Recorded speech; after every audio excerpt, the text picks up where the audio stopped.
Hi, I'm Tara Lynn of Geek Saga Entertainment, here with my co-host Manny for the live recording of the Geek Saga podcast's 150th episode. So I'm Manny, and for this live recording, we'll be talking about the history and future of the podcast, and because it's October, also some spooky, spoopy Halloween-themed fun. Before we get started, just a heads up that you can follow me and therefore all of the Geek Saga endeavors at a Geek Saga on Blue Sky, Facebook, Instagram, Threads, and YouTube. And you can find me on Facebook and Instagram at Manissimo Art.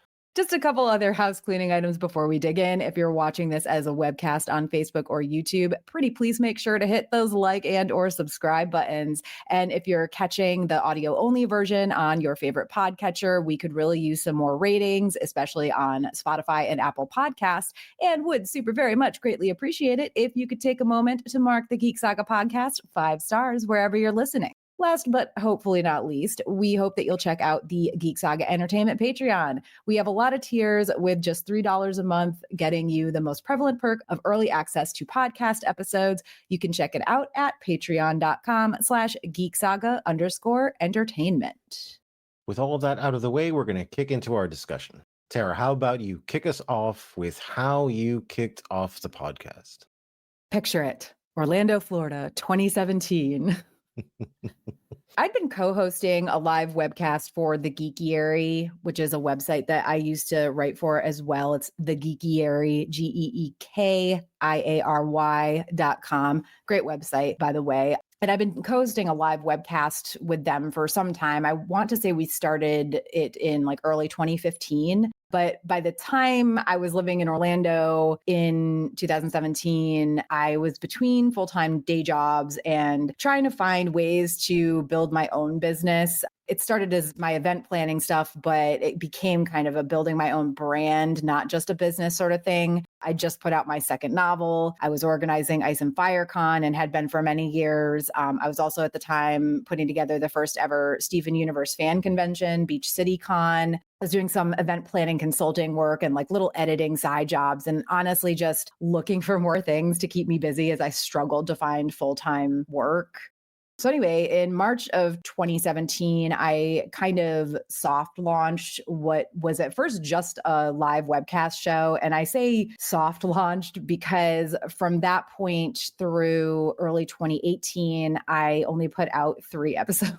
There was a generic one about cosplay, another generic one about conventions, most importantly, the first ever Drinkin' Con pre-Dragon Con webcast was August 2017. So funny enough, the real launch of the Geek Saga show, webcast or podcast, was slowed down / delayed because I did in fact start a new full-time job in the middle of 2017. But eventually I took the time to do a bit of research, test out some options for creating podcasts from my past panel recordings and from my live webcast. And then I just dumped like a slew of those into the podcast realm beginning in early February 2018. And I say dumped a slew of those because that month alone I put out 11 episodes. Wow. Mostly consisting of panel recordings I've been sitting on from Dragon Con and Beach City Con in 2017. But I don't know. I wish I could say that from there on out, I was posting regular episodes, but that was not the case. From the very beginning in 2017, 2018, whatever you want to call it, until about mid 2021, I'm pretty sure I only released panel recordings from conventions and then the annual Drinkin' Con and Hangover episodes. What really got me into the swing of things was a combination of starting a separate and far more regular show, Sagas and Sass, which is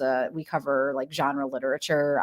We've been on a very lengthy hiatus. Eventually it'll come back, but myself and a couple of the other co-hosts had a lot of stuff personally going on. So that was the one that got kind of shuffled to the side. Yeah, I started Sagas and Sass in late 2020. And then I did my 20-year Walt Disney World College Program reunion series on the Geek Saga show beginning in mid 2021. So it was like a combination of I was already doing regular podcasts. So I kind of gotten into the swing of that. And then doing a somewhat regular series got me thinking I should do more series like this. But what? I was kind of at a loss as to what to do for regular Geek Saga podcast content until not long before House of the Dragon season 1 aired and the idea for Hot D Takes popped into my head. And Manny, here's where I think you can jump in to tell your side of things regarding Hot D Takes and 90s and 90s Cringe Factor and beyond, like Yeah. how you joined in, because it started with Hot D Takes, but it's just Yeah, it just kind of kept rolling after that. So a few years prior to that, I did try my hand at some podcasting, but it wasn't like the way you do it because I didn't know how to like put things on Spotify and Apple Music and all that stuff. So I just like recorded audio and I would just post it on like my Google Drive. And whoever wanted to listen to it wanted to listen to it. Nobody listened to it, but still, I put it out there. And it was very just kind of like prehistoric. It was one mic, two people around the mic, and we would just kind of like chit chat and whatever. And we did all the basic stuff. I did a lot of shitting on social media. I talked a lot about cosplay. I did movies, all that kind of stuff, which was cool, you know? So then in the end, I tried doing some solo stuff or recording some solo stuff. And that's when I kind of realized that my strength was kind of working with other people because I don't think I'm necessarily so great at the lead, but I am really good at the kind of banter and back and forth and kind of keeping the conversation going. I'm kind of more like a hype man than anything else. It was probably around 2020 at this point because it was very like politically charged at this point. So I tried to get into the political realm. I had this idea to where I was like, hey, you know what? Let's do this. I'm just going to invite people. And I'm like, I want you to just bring up some political subject and don't tell me anything about it. Like, I don't want to prepare for it. I don't want, maybe I know nothing about it. Maybe I know something about it. In the end, I just feel like everybody was so vocal on Facebook that I was just like, I just want to see people put their money where their mouth is. I want to get into a conversation about this. And maybe we don't agree. Maybe I'm wrong in something, you know, and like, I don't know. Like, I don't know. I was just throwing stuff out there, but nobody wanted to get behind the mic. So I was like, okay, whatever. So I spent like the next year or so just kind of listening to other podcasts, how they do their format and like trying to gain some type of personality in it, which I never quite found. So eventually I just gave up on it altogether. And then one day I'm scrolling through Facebook and you put a post on there that is like, hey, I need somebody for a podcast who's watched Game of Thrones but hasn't read the books. And I'm like, I'm a little bit of a non-book reader myself. Okay. And I passed through it like a few times and I was like, I'm not going to do it. I don't think I can like commit to something like that. Like, I don't know, you know? And then I saw that it was like 10 episodes and I was like, well, maybe it'll be like whatever. And then finally I was just after a drink or two, I was like, you know what? Fuck it. Like I've always wanted to do this. I'm going to go ahead and I'm just going to respond to it. So we started doing the Hot D Takes, which, you know, I was very nervous the first time around because I'm like, well, maybe I'm just going to be boring. Maybe it's like not going to be great or anything. And then I'm trying to read things on the screen too. And I was like really bad. And I was like, oh my God, okay. I just got to like play it off like I know what I'm doing. But the one thing I had noticed probably after like the first or second episode that I was like, man, we have good back and forth. We have really good kind of chemistry here that's very natural, which was really cool. I never felt like I was interrupting you. You weren't interrupting me. We got our points across and all this stuff. And as the series went on, it just got better and better. And then I remember at the end of it, I was like, well, now what? You know, because we have to wait like 2 years for season 2. And like clearly this went well enough that I'm like, well, I mean, I'm pretty sure we can do a season 2 and it'll still work. And that's when you had like reached out to me and was like, hey, do you want to like do something else in the meantime? And I'm like, yeah, fuck yeah, like no brainer. I was like, I don't care whatever it is, whatever, I'm going to do it. Let's do it. When you had the idea for the 90s and naughties, it was a fantastic idea to me, completely appealed to me because there's so many movies that we watched back then and they were like, okay, but then when you put them into kind of today's standard, it's like, this is a little problematic. So I thought it was like really cool. And then we did that. And of course that went fantastic. All the movies that we picked out were like terrible, you know, in the sense of like its problematicness, you know, where it's like, oh, wow, I never really thought about that when I was watching it. But yeah, this is kind of a problem, you know. Then when we got into the idea for the media that made this, I mean, it was naturally going to be Battlestar Galactica, right? I mean, we're both huge fans and we both have a lot to say about that show, right up my alley. We started doing that and it was fantastic to actually get to sit down and watch that entire series again because I hadn't for such a long time. And just to get my points across. There was a time when I used to get shit-faced and I was talking to like my nerdy friends and I would go on rants about Battlestar Galactica and certain episodes and all this stuff where they're like, all right, you know, come get your man, like just put him to bed. He's going on a rant again. But it was great that we got to do that. Again, that went off fantastically. We got more in the pipeline for the future.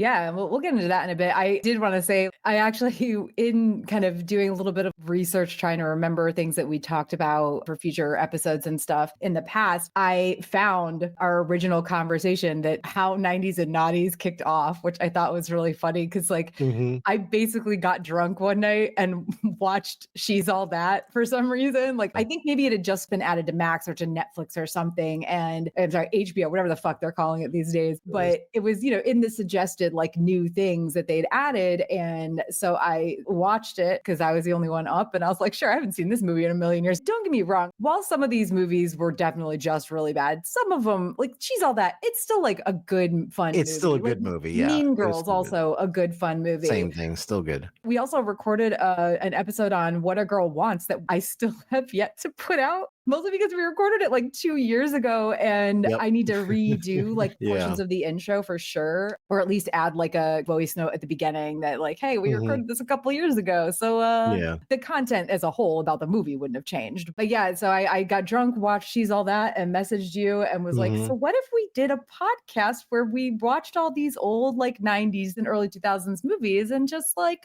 shit on them a bit? Yeah, and of course, and the second you said shit on him a bit, I'm like, I'm in. I didn't even catch the first part of that. Let's do it. I'm pretty sure I made But a graphic like the very next day, if not that same yeah. night. No, and it was great because what a good idea, to like go back and watch some of these movies, which I hadn't seen since that time period. Some of them Yeah. I hadn't even seen. Like, what was the one that we watched, Mhm. the Christmas one that I never watched? Love The Actually. Love Actually. I never watched that one, and everybody watched that. So I was I like, don't think you'd seen I don't know if you'd seen Can't Hardly Wait or Never Been Kissed either. well, no, maybe I didn't actually. You're right, because I know that Can't Hardly Wait, I never saw because that was the one that I had a lot to say about because I had more questions than answers by the time I was done with that movie. I Didn't definitely we didn't see all? that one. Yeah. Well, I mean, and to be fair, like a lot of these movies, the ones that we watched and covered early on came out when I was in high school or like my Yeah. first year of college. So I saw them back then because they were the movies that were geared toward me. And you're Yeah. a little bit old, not a ton older than me, but older enough than me that they wouldn't have really been things that you were like, yeah, I'm totally going to go to the movie theater in Yeah. 1999 and see She's All That or Never Been Kissed. Yeah, exactly. Those were things that wasn't going to happen for me. But I did see some of them just in passing and because they were on television a few years later or whatever. But I was Yeah. definitely familiar with them. I just never sat down to watch a lot of them. All right. So, yeah, that's how we got from episode 1 to episode 150. The funny thing is, the 100th episode happened to fall like in the middle of the summer last year. I did an impulsive hyper focus, like a solo episode where I talked about Red Dead for like 40 something minutes. Yeah. And that was really fun for me just because like you haven't really played a ton of Red Dead. So it wasn't really something No. that we could like spitball in a podcast or whatever. So that's why we're highlighting 150 instead of just 100. But honestly, whatever. 150 sounds cooler anyway, if you ask me. Now I think it's time to do our little special spooky, spoopy Halloween theme section. And we're going to start off with one of Manny's favorite traditions where he has to read things. Yes, of course. But I'm going to go first because I also did a solo Halloween themed episode last year that I read some like listener submitted stories and talked about like some of my favorite Halloween memories from childhood and stuff like that, very specific Halloween memories from childhood and stuff like that. And some, memories I have of like traveling, going fun places like New Orleans for Halloween. So I wanted to stay away from that stuff. And one of the things that we started back in August, I think, on our State of the Saga episodes was Reddit stories. So I was like, wait, wouldn't it be fun to find a couple Halloween season Reddit Themed ones. stories? Yes, great idea. And when I looked for things, the ones that kept coming up were Am I the Asshole stories. Yes, I love it. Those are my favorite. I used to watch videos on YouTube of people just reading those because those were like, I never got into like the creepypasta stuff that people would do like on Reddit and stuff because it was so easy to discredit it within the first few sentences that I was just like, oh, this is bullcrap. This is bullcrap. But yeah, am I the asshole or am I the antagonist is like literally the best. So I'm going to go first and then Manny has one that he's going to read. And just keep in mind that this is us reading things that other people posted on Reddit. So this is not written by me. But the first one we're going to do is, am I the asshole for doing a group Halloween costume with my stepdaughters that their mother doesn't approve of? I, 35 female, am the stepmother to two lovely 10-year-old twin girls who I adore. I've been married to their father, 38 male, for 5 years, and we dated for 2 years before that. I consider myself very close to them, and we always have fun whenever they stay with me and their father. They recently asked what kind of movies I watched when I was their age, so it led to me digging out some of the old classics, most notably The Parent Trap. And let me be very clear that this OP is talking about the 1998 Parent Trap, okay, with Lindsay Lohan. So not the older Haley Mills one. Of all the older movies I showed them, this one was their favorite. I think they got a kick out of seeing a movie about twins. They even delighted in the fact that, in their opinion, I look like Meredith Blake. That's the evil wannabe stepmother character. Mm. And the OP says, it's the hair, I think. No way am I as gorgeous as Elaine Hendricks, the actor. It has become an inside joke of us, with me often putting on her voice and acting the part while they fall into hysterical giggles. My husband has even gotten into it, playing the clueless Nick when we get into this playful spirit. The girls are staying with us for Halloween this year. They alternate who has them on holidays, and whoever has them for Halloween is in charge of the costume. The girls asked if I would do a group costume with them. I was touched and told them of course, and asked them what they wanted to do. I should have seen it coming. They wanted to do the Parent Trap with them as the girls and me as Meredith. I found it harmless and agreed. My husband found it funny and said he'd even dress as Nick then. First of all, I love all of this. Yeah. I love all of this. I love that these children have such a great relationship with their stepmother. This sounds like a fucking fun idea. And I think this post was from about a year ago. And the Parent Trap with Lindsay Lohan kind of coming back into like the realm with her Netflix movies and stuff has had a little, and I think she also, not the Parent Trap, but the other one, Freaky Friday 2, I think. Freakier Friday or whatever. So yeah, I'm loving all of this. So OP says, I got a call from their mother today telling me she'd heard of the costume and didn't approve, that she felt it wasn't appropriate. I at first was touched and assumed she worried about their stepmother being portrayed as a wicked gold digger, and told her it was fine. It's just an inside joke that occurred and sparked all of this. That wasn't the issue though. The mother didn't think it was appropriate for me to do a group costume with her daughters at all, and that it was clearly lazy and I was forcing it. Why else would her daughter want to do a costume from an old movie?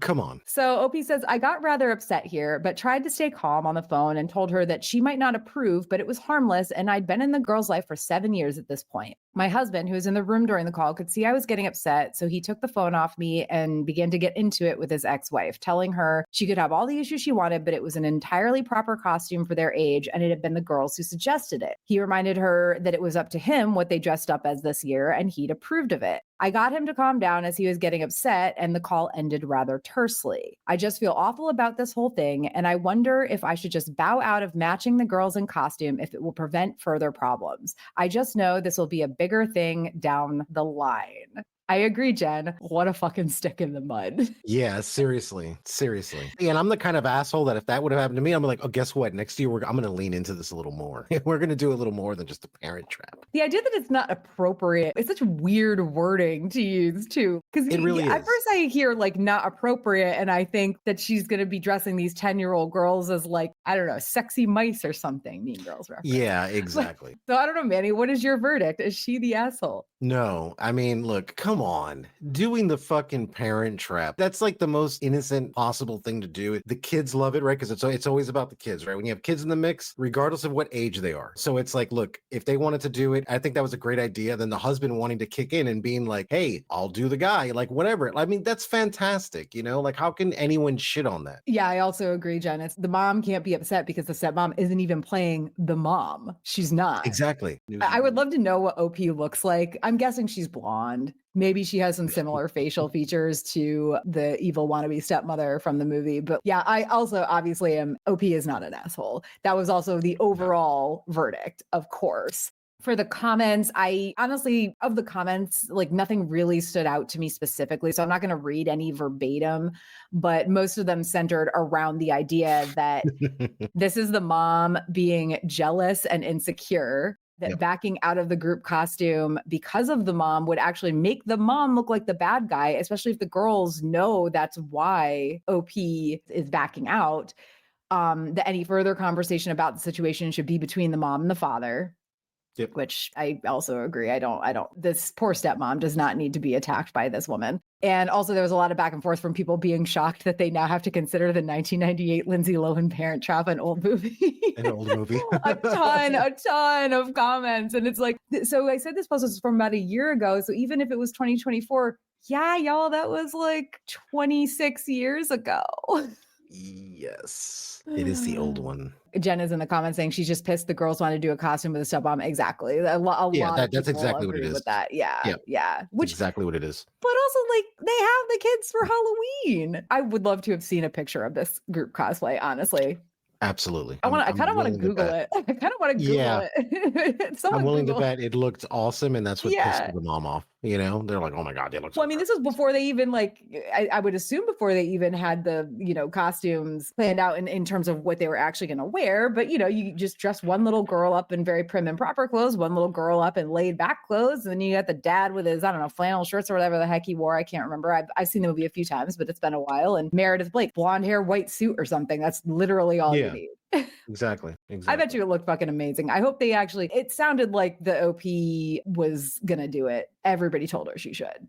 So, Yeah, they should, for sure. all right, Manny, now it's your turn to My read a turn. thing. Am I the asshole for dressing up as Batman for Halloween? I, 34 male, am married to my wife, 34 female, and we have 2 kids together. Every year, my wife family does a family theme for Halloween that we all dress up as. This year's theme is Barbie, any Barbie movie that there is. And my wife decided we would do Princess Charm School since it was her favorite Barbie movie growing up. I hate this theme and would rather go as something more manly that won't embarrass me in front of my neighbors and friends. After work one night, I stopped at the store and got myself a Batman costume instead. I let my wife believe I was going as Barbie's love interest from the movie and would arrive later to the party because I was working late, when in all reality, I was getting ready to wear the Batman costume. When I arrived at the party, my wife's sister happened to meet me at the door and got mad at me for wearing this costume. I explained that I didn't like I didn't like the theme, so I chose my own.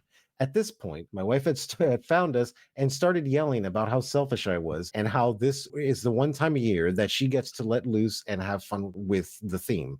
She told me to leave, and I drove to a friend's house and am spending the night there out of anger. All of her family is blowing up my phone, telling me how selfish I am and calling me every name in the book. I blocked them and told my wife I needed a couple of days to cool down. As I thought about it more, I can see how I was being a little selfish and should have stuck with the theme, but I don't think I'm an asshole for sticking to my own beliefs and having free will in this relationship. Am I the asshole? Okay, I have thoughts on this one. I knew you would. This is why I chose it for you. Yeah, okay, you're good. I see what you did here. Okay. I have a couple runners up that I'm gonna give like honorable mentions to, but like I chose this one specifically because I was like, oh, I know Manny's gonna have thoughts. Yes. Okay. So I have been in similar situations before. Now, my thing, not recent, this would have been many, many, many of years ago, like right out of high school kind of situation, but other people picking the themes for something, right? This is where I'm kind of torn on it, right? Number one, no one probably consulted the dude about the theme. And he was just like, I don't want to do Ken or Barbie's boyfriend, whatever, Ken, Skipper, whoever it is. I can't remember who it is, but whatever. Doesn't want to do it. And he's like, I don't want to be forced into that kind of situation, right? To like do that. However, sometimes you got to take one for the team. If you love your woman, you're going to take one for the team and you're going to do it, right? You can always have your own separate Halloween party. Halloween party doesn't have to be on Halloween or whatever. You can do something else. Now, is he the asshole for just showing up into the Batman thing? I'm going to say yes, okay? Because he didn't discuss it prior. Now, I think it's hilarious personally. And if I told Jen, hey, I'm going to have a family thing and the theme is going to be, I don't know, Bob the Builder. And then she shows up like the guy from Saw. I'm going to be like, okay, hold on a second.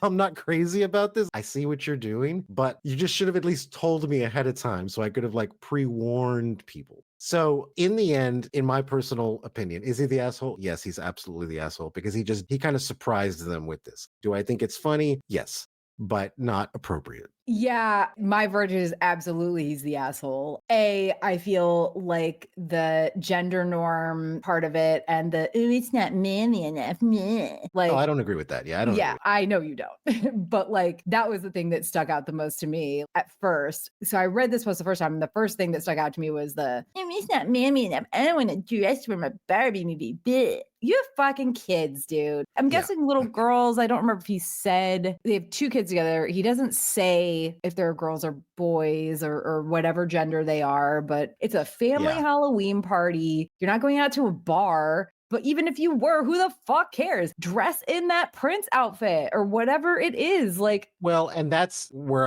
I'm more lean on him just kind of being an asshole because it's like if it's for your kids and this is why you're doing it, just do the Ken thing. I dressed up as Luigi one time because my kid Alex dressed up as Mario. So I was like, yeah, sure, I'm gonna do like Luigi and whatever because it was funny. Hey, that's cute. Or I would do things like that. But again, if I didn't want to follow the theme, then I would just be like, look, I don't want to go because this theme is dumb, which I think personally is stupid. I wouldn't right. have bowed out. I don't care what theme it is. If it's a family thing and everybody's doing it, okay, you know what? I'm gonna play ball, right? Because I want that family dynamic. I'm going to do do it personally. But showing up as a character that is not part of Barbie, there is that cynical side of me that does find it a little funny. I would maybe find it funny if he had just put his foot down and like straight up told her ahead of time, like, I'm just not doing this. I still think it's ridiculous that he wouldn't, like you said, but at the I same time, I think in order for me to come to a real conclusion here is I want to know their relationship backstory. yeah. Because if she's someone who controls every single thing that is like, this is what we're doing, this is how we're doing it, this is, you know what I'm saying? And that's happened multiple times throughout the entire relationship where the guy feels like he's lost any type of identity or control.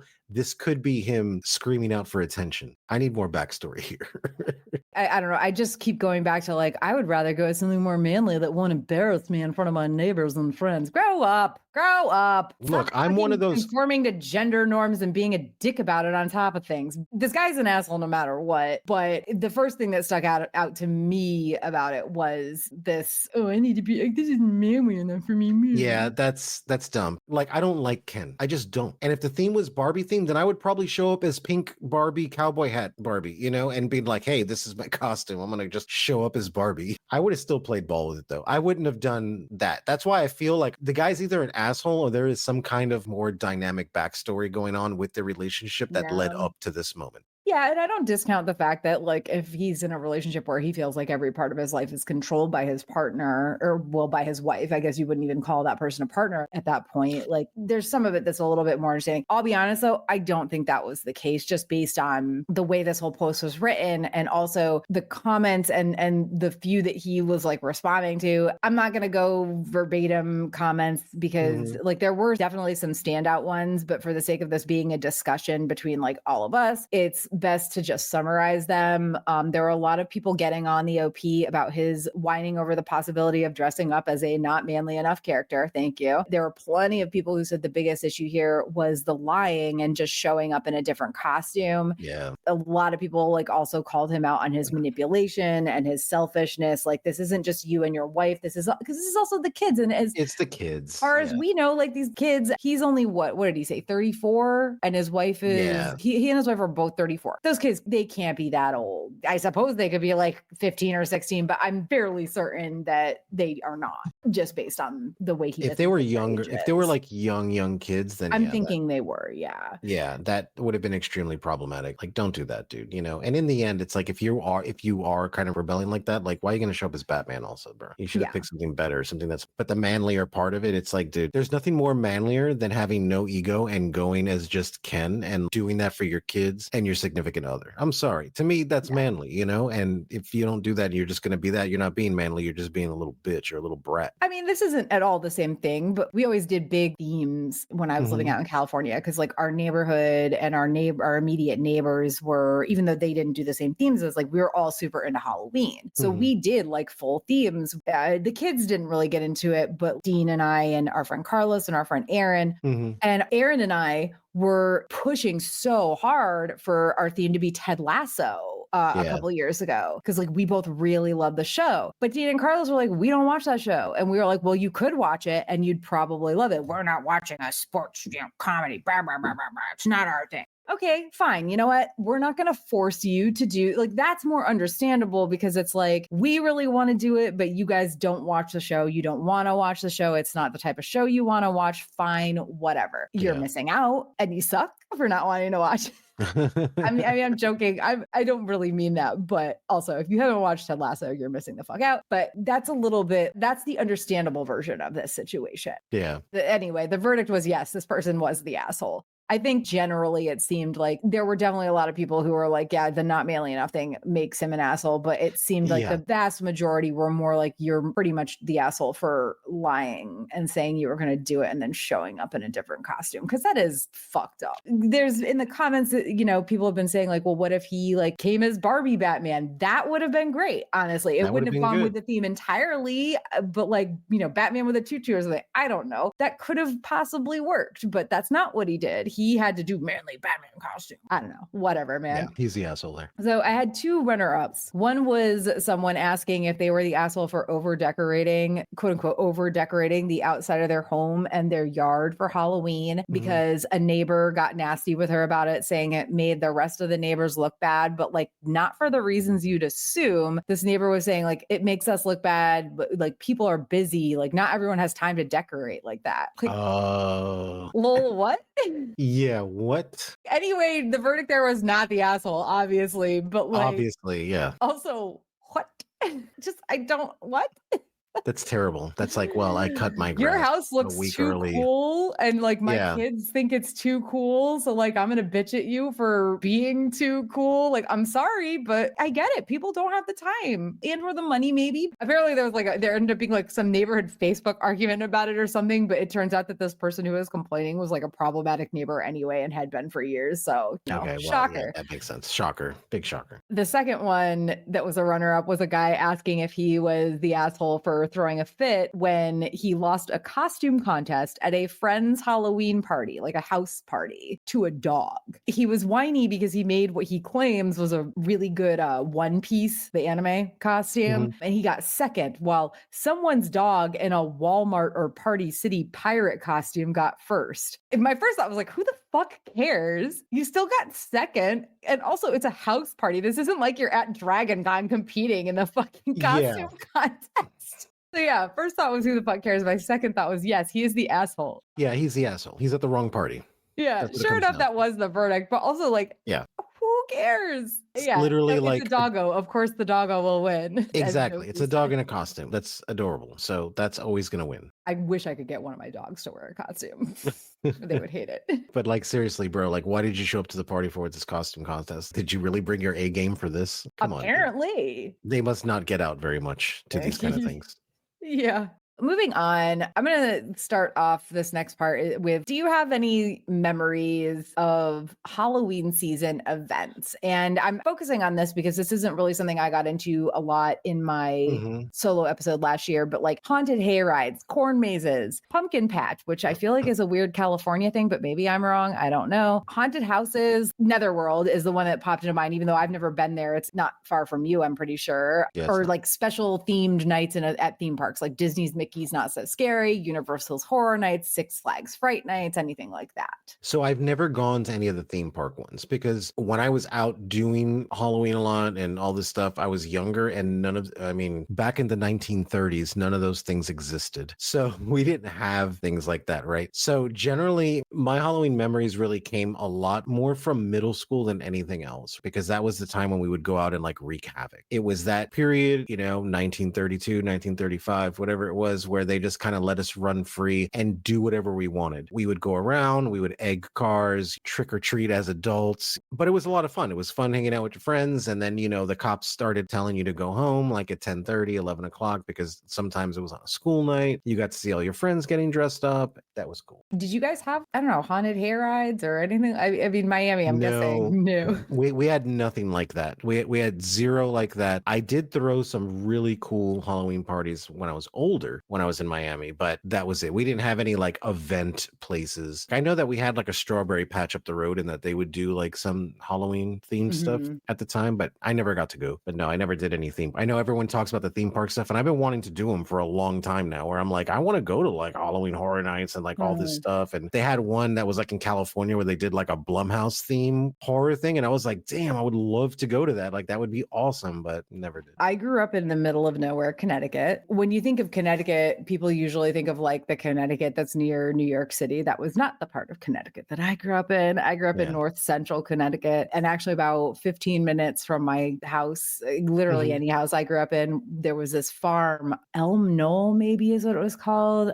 I could be wrong about the name, but they did haunted hay rides. You couldn't make a reservation, right? Like you just had to show up and then you would wait 4 to 6 hours to get on this haunted hay ride. I've never been like a haunted house person. I've never really been scared by that type of stuff. Don't touch me. I don't want you to touch me. Usually they can't. So for me, it was more like funny or whatever, but my friends always wanted to do it. So I did it a couple times and it was fun because I was with my friends and, but the waiting, my God, the Yeah. waiting was just absolutely insane. Then I lived in, I went to college in South Central Virginia, about an hour from Lynchburg, which is where Liberty University is. And Liberty, I don't know if they still do it, but they used to do a giant haunted house thing. I never went to it because the one time the guys with at the time tried to take me, like we tried to go with a couple of our friends, and the line was like 6 hours long or something. And we were like, fuck God. this. The funny thing about it was a supposedly really, really good haunted house. Mhm. But at the end, they bring you into a room and tell you you're all going to hell and give you like biblical tracts because it's Oh, Liberty interesting. University. So, Oh. yeah. Uh, Interesting. yeah. And then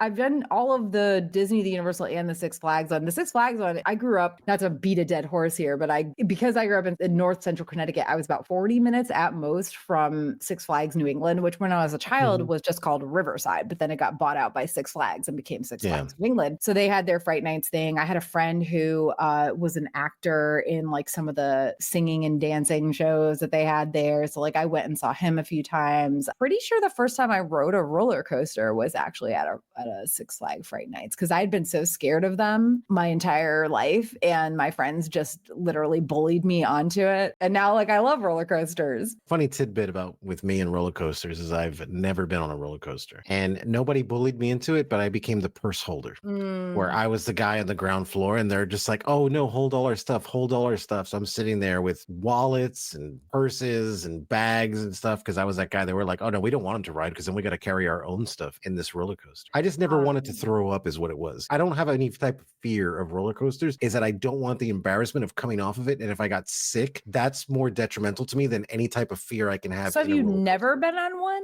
Never, no. Never. Oh, do you get car sick or anything? No, I think that I would be able to handle roller coasters really well. I think that, again, it just came down to like not wanting to get sick. A lot of my friends would go and they would get sick. And then also, I don't, coming from some of these places where with these roller coasters, like I don't want that to be the way that I die, knowing my luck. That's when the bolt is going to come loose when I get on it. I don't want to die on Some one of Final those swings. Destination shit. Yeah, I don't want to do that. They got VR roller coasters now. I'm fine. I'm good. Thank you. I worked the Mickey's Not So Scary Party when I was on my college program. I worked that a lot. I've only been to it not as like a cast member once. It's cool. It's overpriced as fuck now, and I don't think I would pay for it now. The last time I went was like 12 years ago. Horror Nights I've also only been once. The Horror Nights is like, it's another thing. It's like you have to pay for a park ticket. Not all of the rides are open, and then on top of that, the haunted houses have very long waits unless you pay like an additional $100 and something.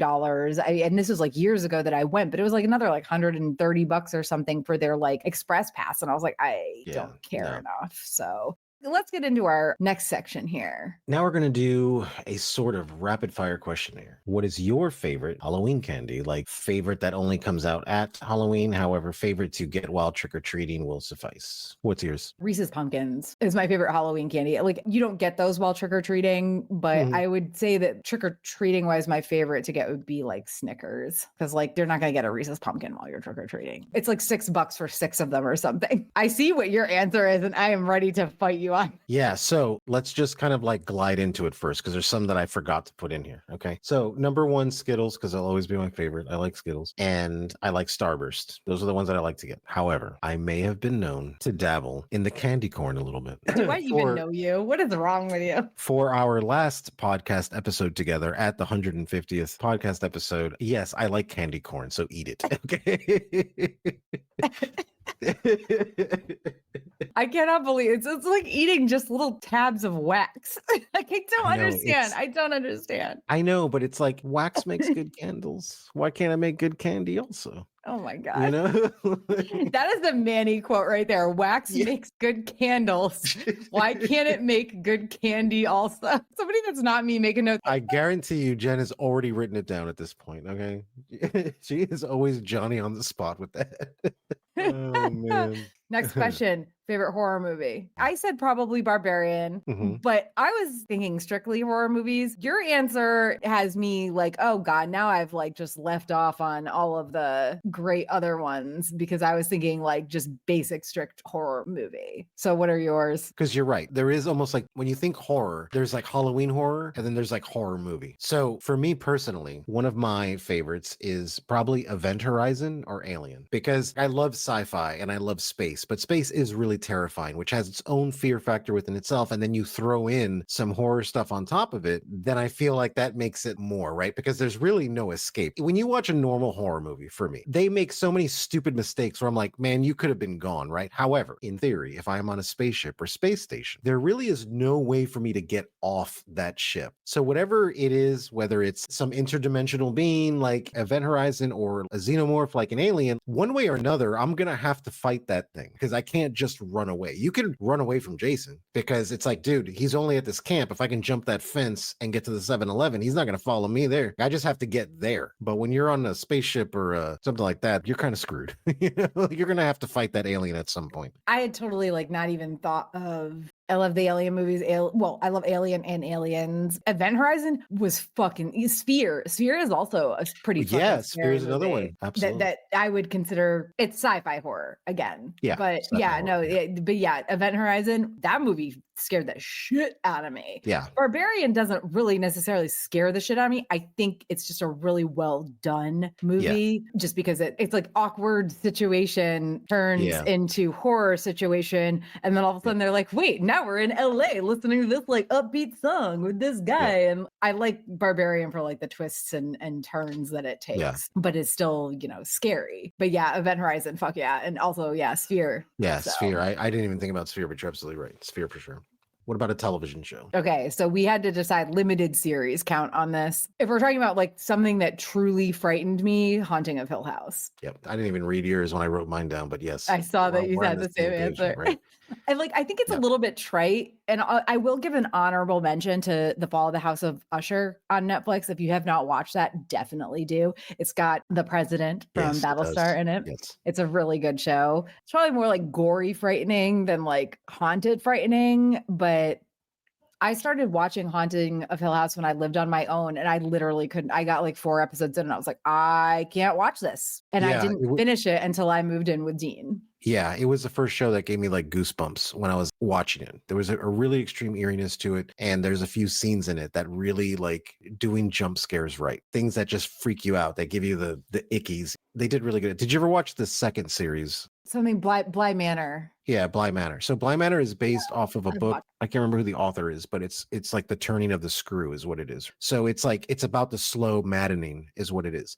And when I watched that show, I don't know if they intentionally did it, but coming out of The Haunting of Hill House, I was expecting something else with it. And as I got more into the series, you know, of that one, I felt myself going crazy because I'm like, when the fuck is something going to happen? When is it going to happen? What are they talking about? And then when I put 2 and 2 together, I was like, okay, if they did plan it the way I'm thinking of it, then these people are absolute geniuses because it's about that concept of the turning of the screw. The more I watched, the more maddening it got for me, you know, and I was like, oh, this is actually pretty smart. But The Fall of House Usher, I haven't watched yet. So Turn of the Screw is by Henry James. Don't quote me on. Don't quote me on that. But I think it's Henry James. If you haven't seen Midnight Mass yet, it's by the same people. I would rank Haunting of Hill House first, Bly Manor second, and Midnight Mass third. Not that Midnight Mass is bad. It's still a good show, but it's definitely worth watching. Bly Manor was definitely like, I liked it, but I agree with you. It was like, when is something going to happen? Yeah, it was maddening is what it was. Like, all right. Favorite past Halloween costume? favorite past Halloween costumes. Okay, so I got a funny story with this one. Preferably of yours, but if it's somebody else's, that's fine too. No, it's of mine. When I was living in Miami and I was getting ready to move to Georgia, we used to have these, we used to call them the Alienware parties, right? Because I worked at Alienware Computers and I got real chummy with a lot of people. So I started throwing these parties that everybody would show up to. We would have like 50 people like at my parents' house. It was a nightmare, but we all had a great time. This was right before I had left. So I told everybody, I'm like, this is the last Alienware party. This is it. So they're like, oh, well, it's Halloween and it's your party. So you better do something good.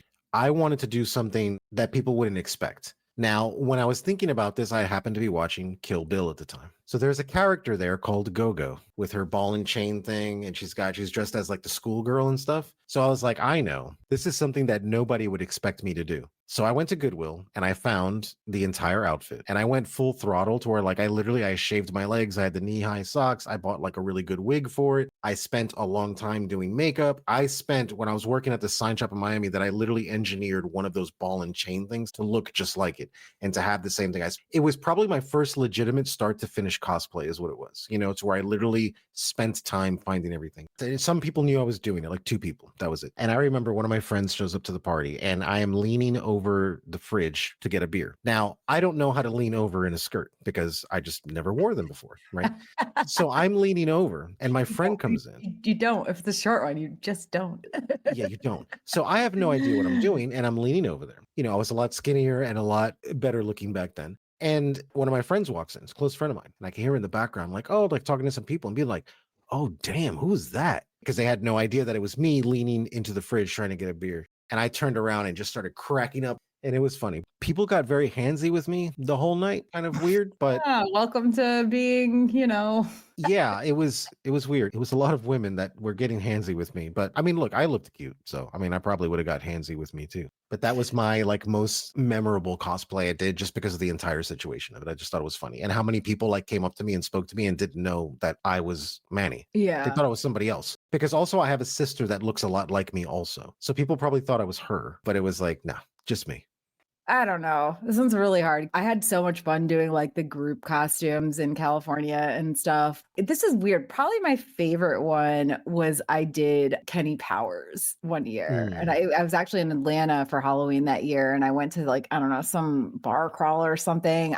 The dude I was with at the time kind of planned it. I jokingly called it Jenny Powers because I was still like wearing makeup and stuff. Do you know the show Eastbound and Down with Danny McBride? Yeah, I've never watched it, but I know of it. Yeah, it was a very comfortable and fun costume. Other than I had to wear a curly black mullet wig.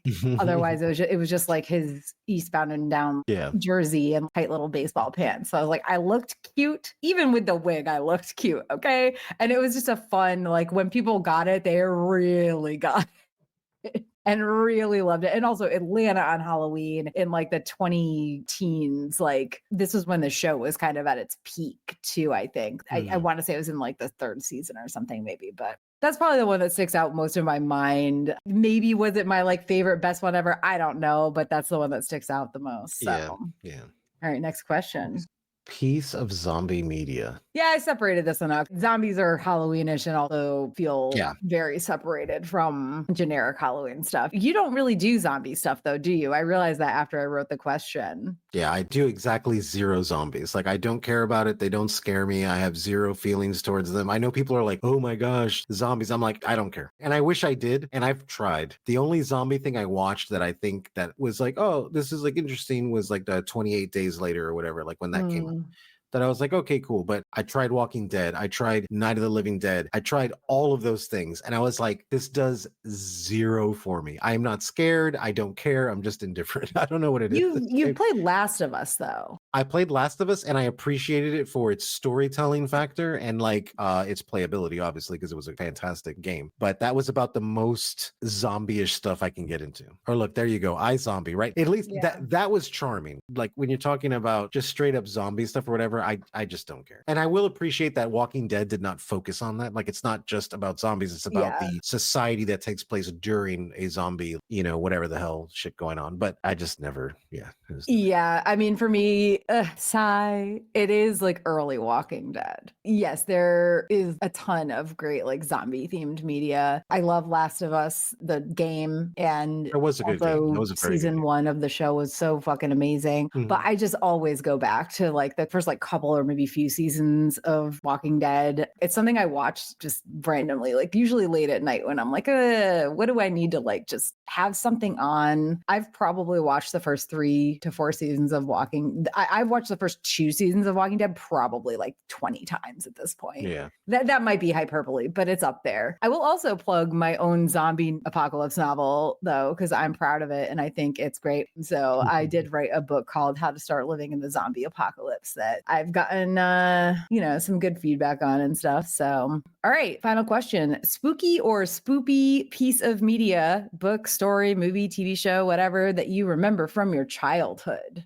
Well, I have one here that is the most memorable, but there was obviously like the first time I watched Nightmare on Elm Street movie. I think it was part three or it was the Dream Master. I don't remember which one that was. Part four, I think, maybe part three. I don't remember. I do remember that the Child's Play movie, first one. Mm-hmm. But the one that I remember the most was The Exorcist. I went to a friend's house. They lived probably about a mile up the road, and we were like, oh, we're going to watch a horror movie. So they just picked one that their parents had, and it was The Exorcist. And that movie freaked me the fuck out. It super freaked me out. And then I had to walk home in the dark because there was no street lights at the time going back to my parents' house. And I ran half of the way because I was just really scared. Oh, poor Manny. I know. Oh, Zombieland is good too. I enjoyed Zombieland. That was, yeah, I think they're onto something here because those are like more like almost comedies than anything else. Yeah. It's not like serious. So for me, childhood stuff, this one's hard for me. Hocus Pocus, definitely up there. I read a lot of Goosebumps, and I definitely like remember quite a few of them, but I wouldn't say any of them were like my favorites. So I'm going with Bunnicula. I don't know that one. Oh, it's a book series, I think,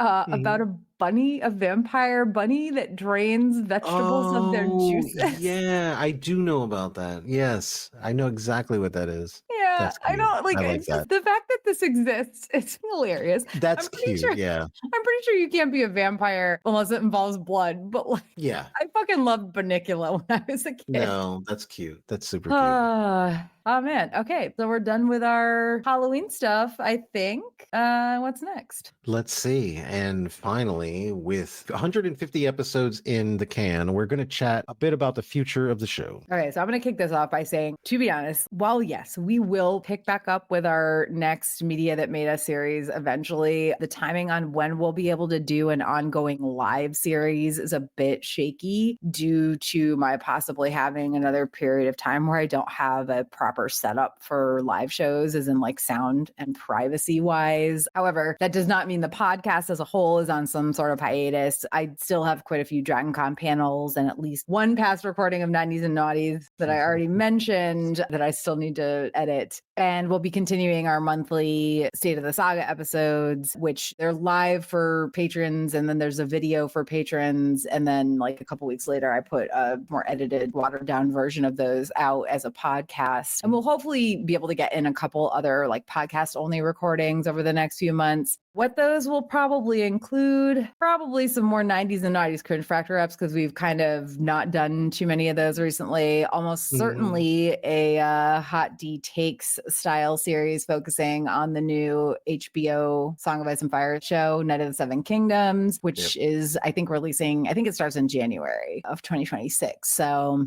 and like, who knows, like maybe some other fun thrown in. Now, all that said, Manny, what are some other shows and or movies we've been discussing for Media That Made Us? So the Media That Made Us, we have quite a few good ideas here, I think. I think we have something to work with here. We have the Gilmore Girls. I think that we've talked about X-Files and Gilmore Girls for a little bit now, but I feel like Gilmore Girls is kind of sticking a little more. I did watch, I think, the first few seasons of it. It was enjoyable. The creator is someone that, I like because I like the stuff they do. So one of the ones that I was excited about was like the magical, mystical movie series that we were talking about. Those movies that from the 80s, early 90s, stuff like that, like Last Unicorn, Neverending Story 2, Dark Crystal, Labyrinth, Princess Bride, things like that. And The Witches also. You had included The Witches in here, which we're going to mention because that definitely is because I was like, wait, would this count? Because like I only saw it once. I would not say it is a Media That Made Us thing and that I loved it, but it certainly scared the shit out of me the one time I saw it. So I feel like it counts.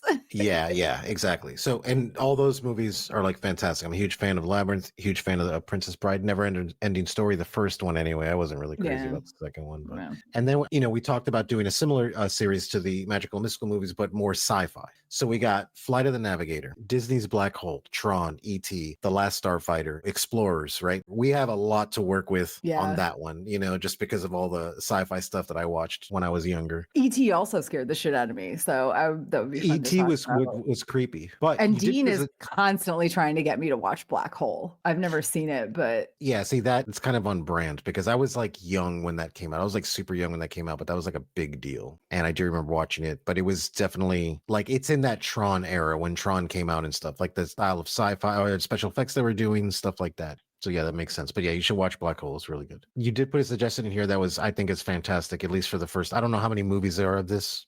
Just four or 5. five, I think. 5. I never watched 4 and 5, but for the Pirates Maybe of the there's Caribbean 4. movie, I think doing the first 3 would be fantastic. Like the way Yeah. we did Lord of the Rings. I think that would be a nice. Well, I solid. mean, and for me, that's a huge media that made us thing because I worked at Pirates on my first Disney college program. So Yeah. I definitely have a lot to love and a lot to say about, Yeah. especially the first movie. But I mean, you got to go the whole trilogy at the very least. Yeah. And then 90s and naughties. I have lost my list that we originally started. I'll find it Yeah. at some point. I just don't know where it is right now. So the ones that I know for sure we've talked about doing Drive Me Crazy, which is Melissa Joan Hart. We also definitely talked about From Justin to Kelly, which Oh is yeah. the That yeah. season 1 American Idol nonsense. I thought we were joking, but yeah, let's go ahead and do that. Probably just start with It that is one. so bad. Yeah. I am not joking. And then Confessions of a Teenage Drama Queen, which is another Lindsay Yeah. Lohan movie. Some other ones that we're tossing around, but I'm not sure about are. I got 2 that I would love to do here. Okay, like number which 1, ones? Josie and the Pussycats.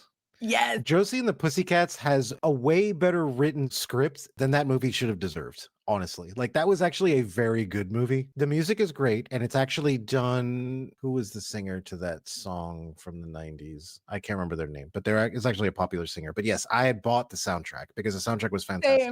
Same. No, it's great. But the actual story plot to it about corporate advertising and all this kind of stuff was really on point and ahead of its time. The next movie is that movie Saved. That movie was really freaking good. Letters to Cleo, that was the band. There was a popular band in the 90s called Letters to Cleo. The singer is the one who did the soundtrack for Josie and the Pussycats. Because I was a Letters to Cleo fan. Like I had the album, I used to listen to it a lot. That was the singer. But yeah, Saved, I think, is another one because Saved reminds me of what it was like coming to Georgia for the first time, coming to the Bible Belt.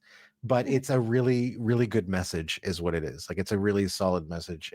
We've definitely talked about Varsity Blues, but like I feel like that one has some pretty serious like shit that happens in it. That's kind of like on the table of like if we do it, it'll be a way more eventually one. Idle Hands is a Devon Sawa movie from 99. Jawbreaker is another one from 99. Crossroads, which is like the Britney Spears movie, but I feel like I'm extremely tentative about that one because Britney fans can be. And like, listen, I am here for Britney Spears, okay? Like I'm here for Britney Spears. Absolutely. But absolutely. I do worry about putting out a 10 things we hate about this movie about that one. There's another one called The Prince and Me, which has oh my gosh, what's her name? Who plays Kat in 10 Things I Hate About You? It's got her in it. But it's like the OG version of all those like girl falls in love with Ren and Prince movies from Netflix and Hallmark. Oh, and yeah, stuff. yeah.